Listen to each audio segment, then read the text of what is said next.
سلام و درودی دوباره خدمت شما دوستان. امیدوارم هر جا هستین حالتون خوب باشه. چیمان هستم با فصل دوم از بخش 4 کتاب آیین دوستیابی در خدمتتون هستم. عنوان این فصل هست چگونه انتقاد کنیم تا مورد نفرت قرار نگیریم. امیدوارم لذت ببرید.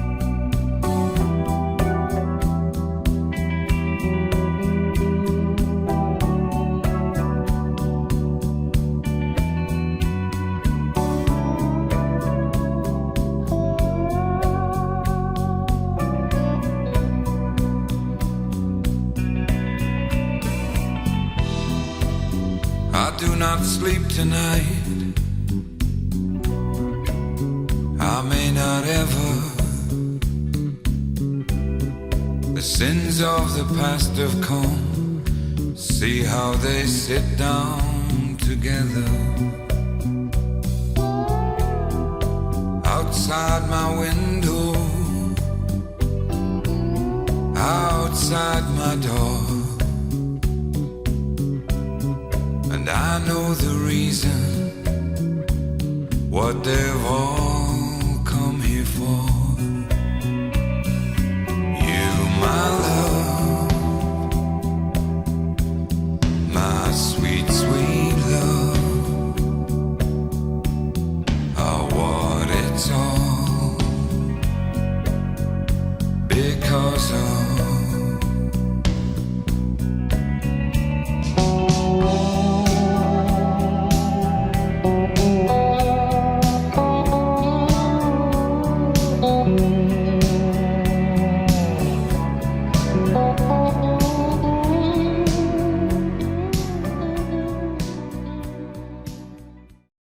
چارلز شواب ظهر یک روز به هنگام بازدید از کارگاه‌های ذوب‌آهن با کارکنان مواجه شد که سیگار می‌کشیدند و بالای سرشان علامت استعمال دخانیات ممنوع نصب شده بود.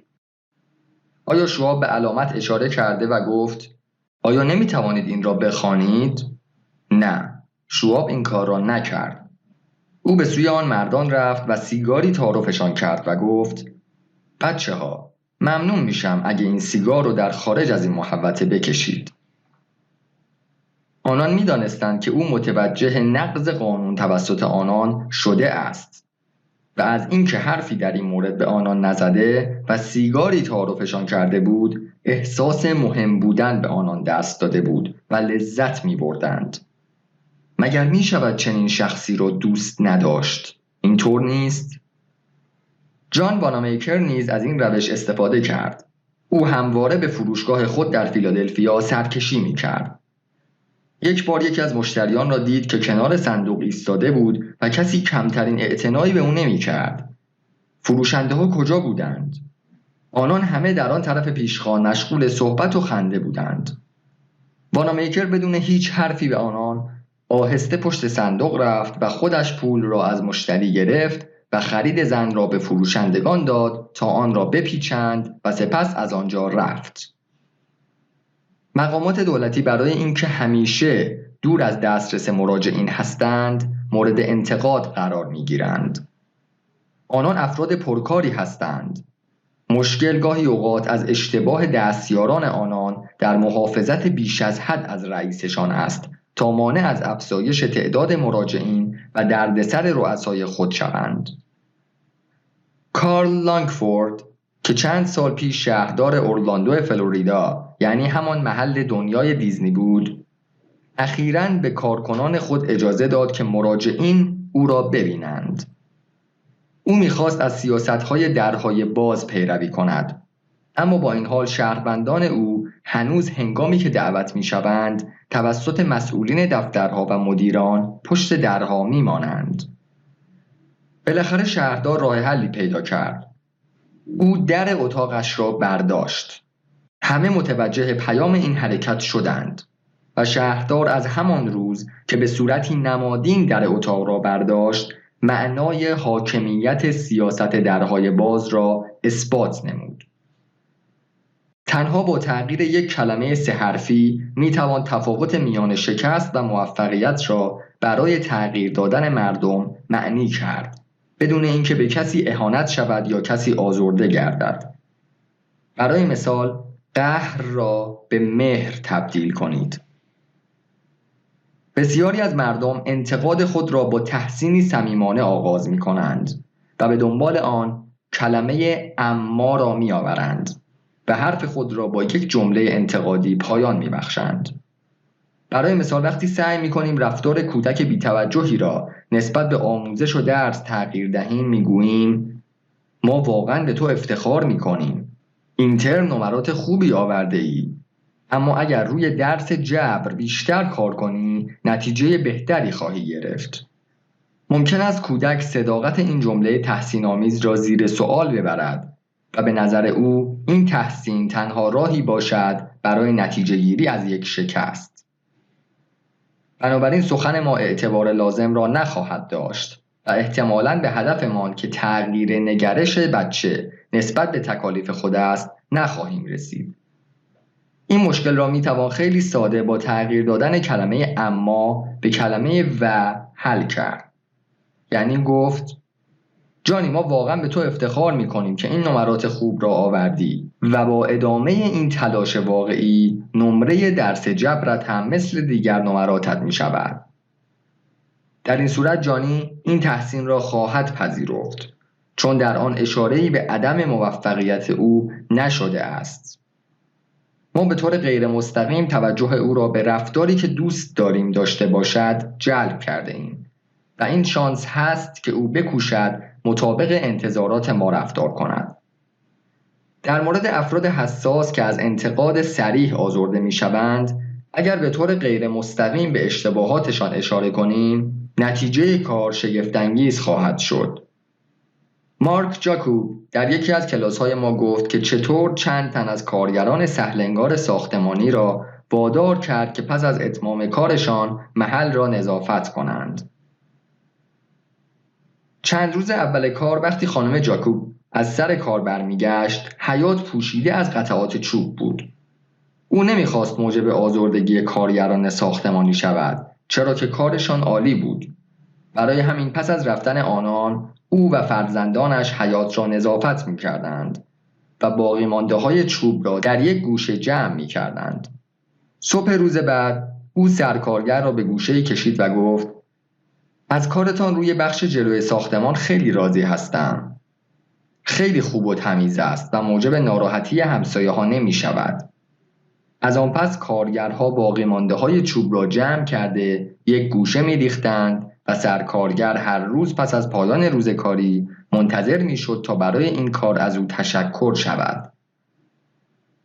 یکی از مسائل مورد بحث میان نیروی ذخیره ارتش و مربیان ارتشی مسئله کوتاه کردن مو است. نیروهای ذخیره خود را نیروهای کشوری می‌دانند، چنانکه بیشتر اوقات چنین است. و از اینکه موی خود را کوتاه کنند آزرده می‌شوند. سرگروهبان هارلی کیزر از مدرسه 542 نیروی هوایی به این موضوع اشاره می‌کند و آن مربوط به زمانی است که او با گروهی از افسران ذخیره بدون حکم کار می‌کرد. انتظار می‌رفت به عنوان سرگروهبان قدیمی ارتش بر سر نفرات خود فریاد بزند و آنان را تهدید کند، اما او تصمیم گرفته بود که آن را به طور غیر مستقیم مطرح کند.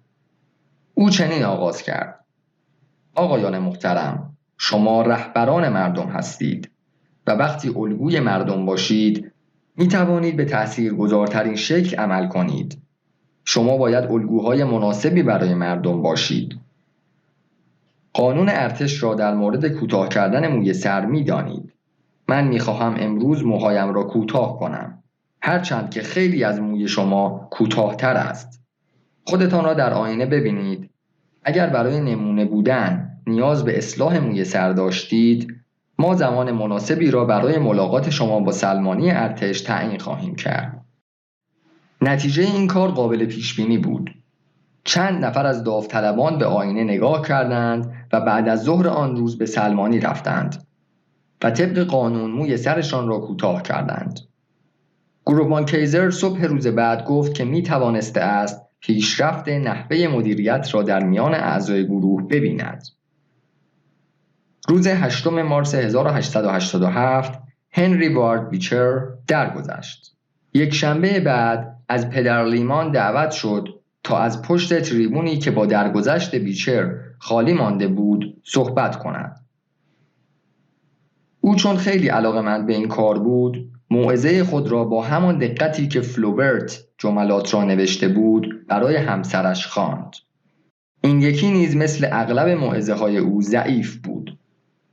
زن بیچر اگر باهوش نبود به او چنین می‌گفت: لیمان، این متن وحشتناک است. نمی‌توان از آن استفاده کرد. مردم را با این موعظه به خواب خواهی برد. به نظر می‌رسد یک دایره المعارف باشد. بعد از آن همه سال موعظه باید بهتر از این می‌نوشتی. به خاطر خدا مثل یک انسان صحبت کن. چرا شیوه سخن گفتنت طبیعی نیست؟ اگر این مزخرفات را بخوانی آبروی خود را خواهی برد. ممکن بود او این حرف را بزند و اگر چنین می‌کرد می‌دانید که چه اتفاقی می‌افتاد. او نیز این را می‌دانست.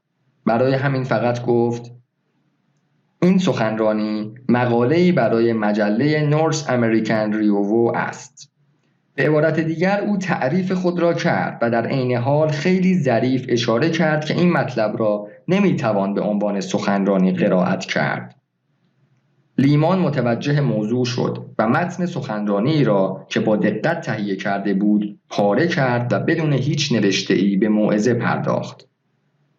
این راه مؤثری برای تصحیح اشتباهات دیگران است.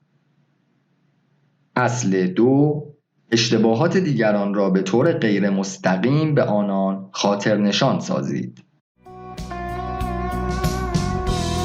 Surrender is easy. I know you do me no harm, but your innocence haunts me, the most fatal of charms. Oh, I must have done some wrong on a dark and distant day, for I know full and well tonight this is how that I must play. And you, my love, my sweet